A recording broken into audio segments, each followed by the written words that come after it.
What if the single biggest thing holding you back in life isn't your talent, your circumstances, or even your past, but a belief so quiet, so invisible, that you've never once stopped to question it? Not a belief about the world, a belief about yourself, about what you are, about whether you can change. Most people walk through their entire lives carrying one of two invisible lenses, and depending on which one they're wearing, they either grow through every challenge they face, or they slowly shrink away from the ones that matter most. The scary part? Most people don't even know which lens they're wearing. They just feel the effects. The self-doubt that creeps in when things get hard. The strange discomfort that comes when someone outperforms them. The way they either light up or shut down the moment failure enters the room. Carol Dweck spent decades studying this, a Stanford psychologist who quietly became one of the most influential thinkers of our time. And what she found is so simple it almost sounds too simple. But once you understand it, you will see it everywhere. In your boss, in your children, in the way you talk to yourself at 2 in the morning.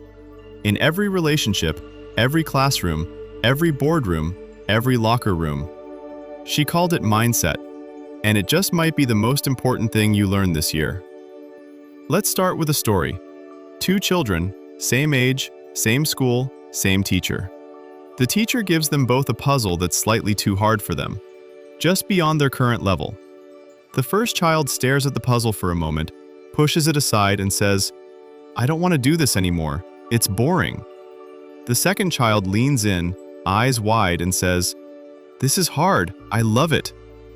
Now here's the question Dweck asks, and this is the one that should stop you in your tracks. Why? Why do 2 children, given the exact same challenge, respond in completely opposite ways?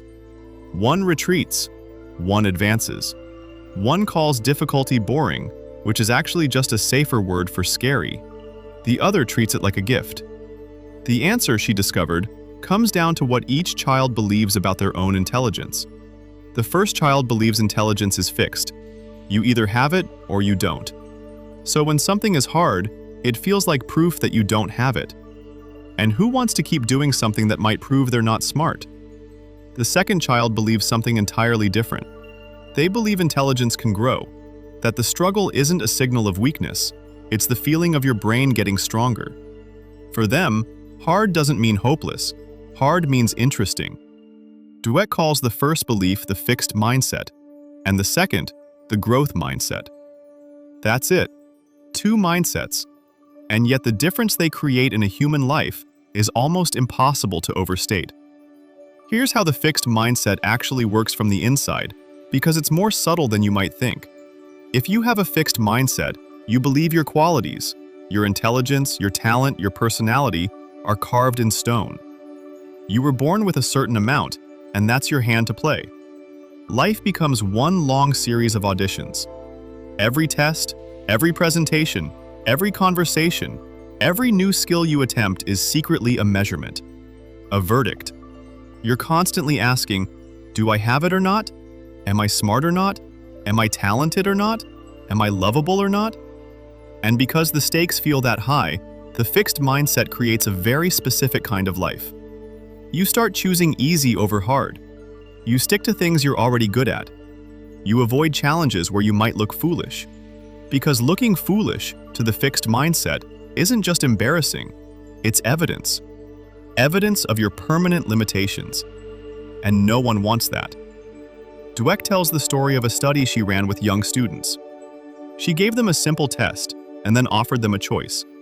They could either redo the test and do better, getting more practice, or they could try a harder test and learn something new. The children with a fixed mindset overwhelmingly chose the easy option. Because why risk exposing yourself? Why do something where you might fail? The children with the growth mindset? They almost couldn't understand why you'd choose the easy test. Why would you do something you already know how to do? Where's the fun in that? Same age, same classroom, completely different relationship with difficulty. Now think about the last time you avoided something because you were afraid of being bad at it.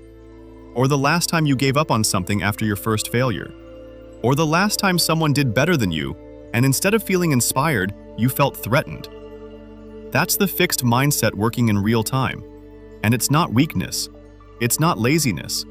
It's a belief system, and belief systems can be changed.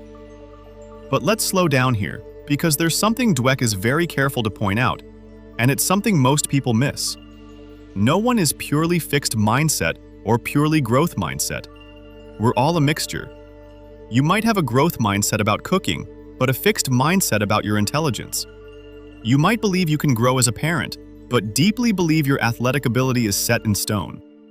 The mindsets operate in specific domains of your life, often shaped by your earliest experiences in those areas. Maybe a teacher once told you that you weren't a math person, and you believed them. And now, decades later, whenever numbers are involved, the fixed mindset quietly steps in and tells you to back away before you embarrass yourself.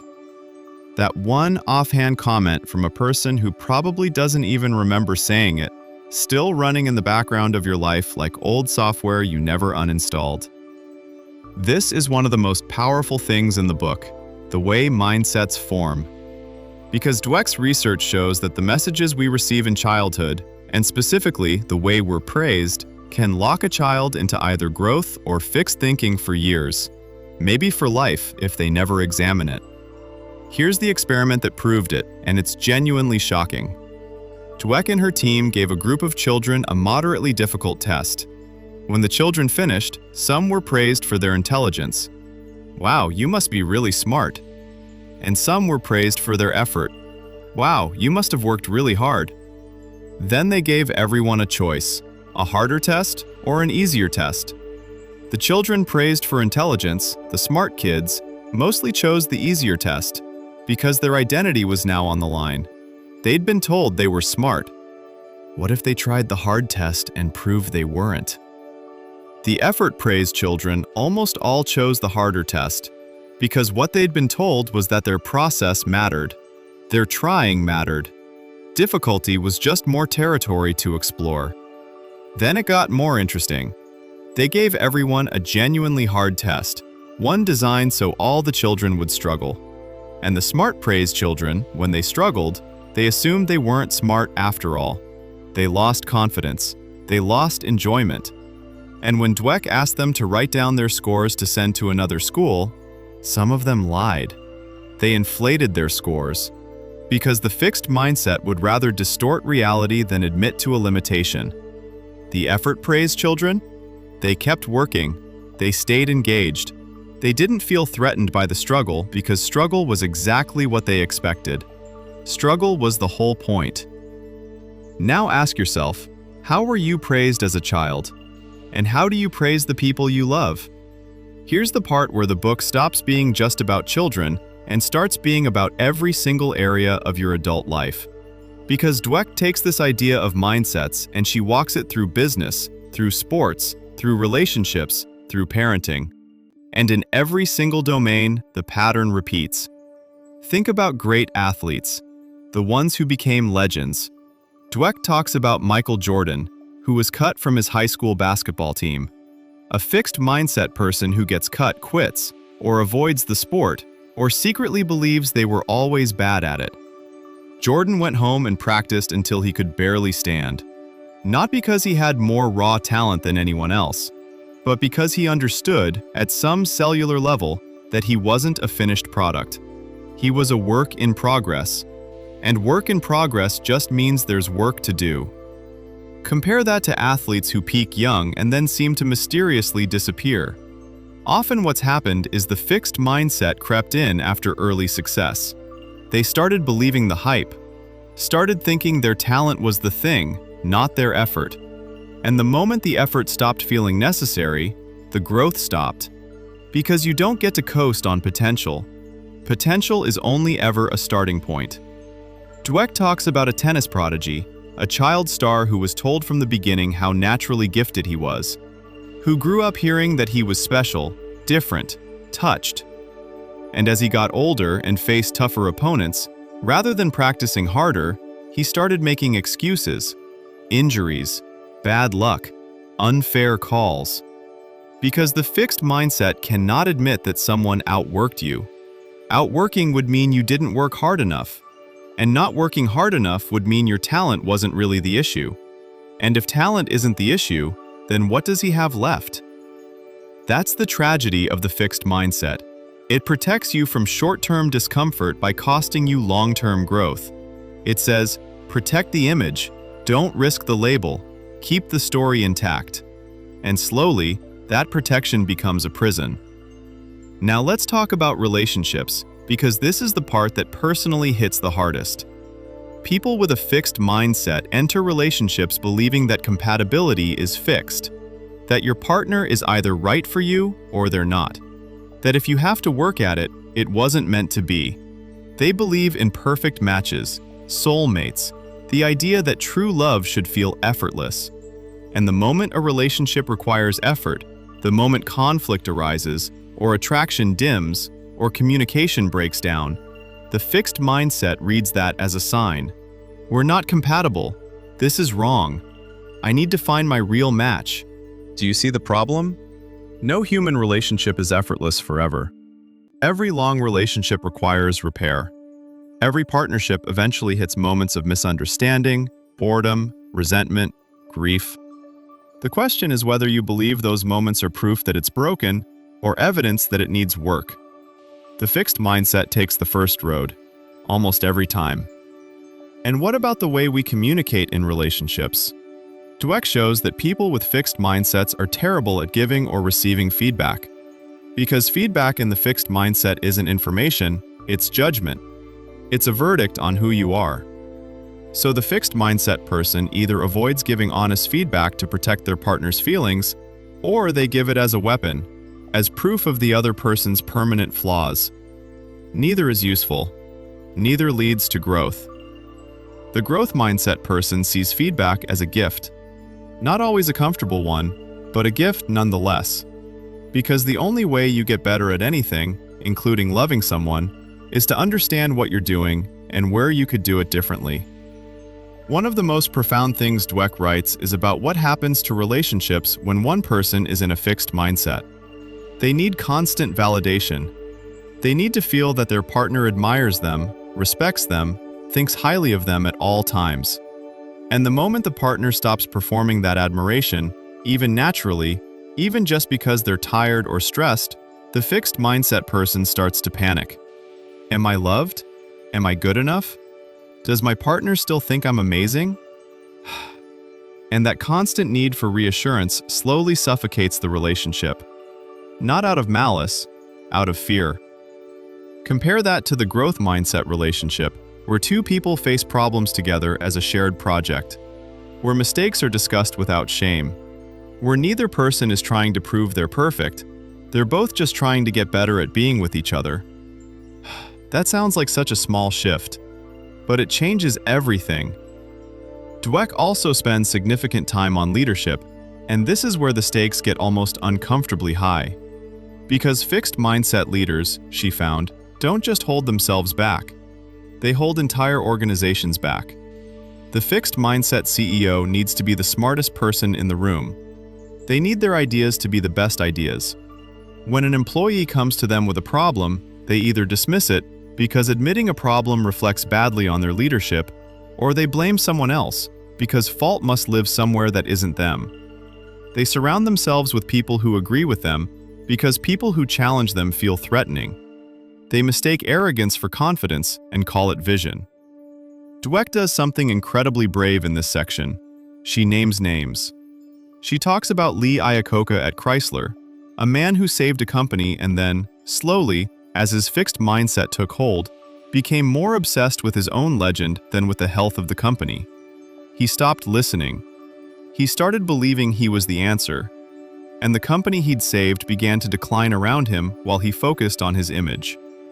Then she talks about people like Jack Welch, who sought out challenges, asked hard questions, built systems where employees were expected to voice disagreement, and treated every obstacle as a problem to be solved rather than a threat to be managed.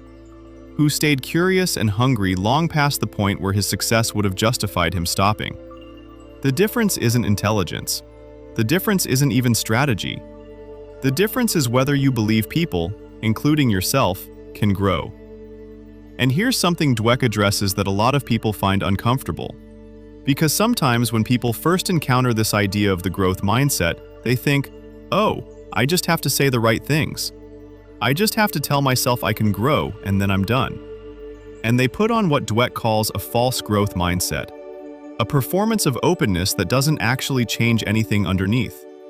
Real growth mindset isn't a mantra, it's a practice. It's what you do when you fail, not what you say. It's whether you actually seek feedback or just say you welcome it. It's whether you actually choose the harder path or just believe you would if it came up. It's whether, when someone outperforms you, your first honest instinct is to be inspired or threatened, and then what you do with that instinct. The growth mindset is built in the uncomfortable moments, not in the easy ones. Dweck talks about a concept she calls yet, the most powerful three-letter word in the English language for a person trying to grow. I can't do this becomes, I can't do this yet. That single word changes the entire shape of the sentence. It changes a wall into a road. It changes a verdict into a process. It makes the future available in a way that pure failure never does. Think about something you've told yourself you're just not good at. Something you've quietly accepted as beyond you. Now add yet to the end. I'm not good at this. Yet. Feel how that lands differently. Feel how it opens something. That's not false positivity. That's not pretending the gap doesn't exist. It's acknowledging the gap while refusing to let it be permanent. Because here's what Dweck's decades of research point to, over and over, in ways that are essentially impossible to dismiss. The brain is plastic. It grows in response to challenge. Neural pathways literally strengthen when you struggle and push through. The science of neuroplasticity isn't a metaphor or a motivational poster. It is the biological reality of what happens inside your head every time you attempt something difficult and don't give up. You are not a fixed quantity. You are not a finished product. The version of you that exists right now is not the ceiling. It is just where you are today. And where you are today is not where you have to be tomorrow, or next year, or in 5 years. So here is the question I want to leave you with. And take it seriously, because the answer tells you something important about the invisible lens you've been wearing. Think about the last time you truly failed at something that mattered to you. Not a small inconvenience, a real failure. Something that stung. Something that made you question yourself. What did you do next? Did you look for what you could learn? Or did you look for someone to blame? Did you lean in? Or did you back away? Did you eventually try again? Or is that failure still sitting somewhere in the back of your mind as proof of what you are? Your honest answer to that question is where you are right now. And it's exactly where the work begins. Because the most important thing Carol Dweck says, the thing that sits beneath everything else in this book like a foundation, is that mindsets are not destiny. They are a choice. A choice you make not once, but constantly. In small moments and large ones. In how you respond to feedback. In whether you choose the comfortable or the stretching. In how you speak to yourself when no one else is listening. You can catch the fixed mindset voice in your head. You can hear it say, "You're going to look stupid. Don't try. You've never been good at this. This proves you're not enough." You can hear it, and then you can choose differently. Not forever, perfectly, in one grand transformation, but today, in this moment, with this one decision. That's all it ever is. One moment at a time. One yet at a time. We began with a question. What if the biggest thing holding you back wasn't your talent or your circumstances, but a belief so quiet you'd never once stop to question it? Now you've stopped. Now you've questioned it. What you do with that, that's the growth mindset in action.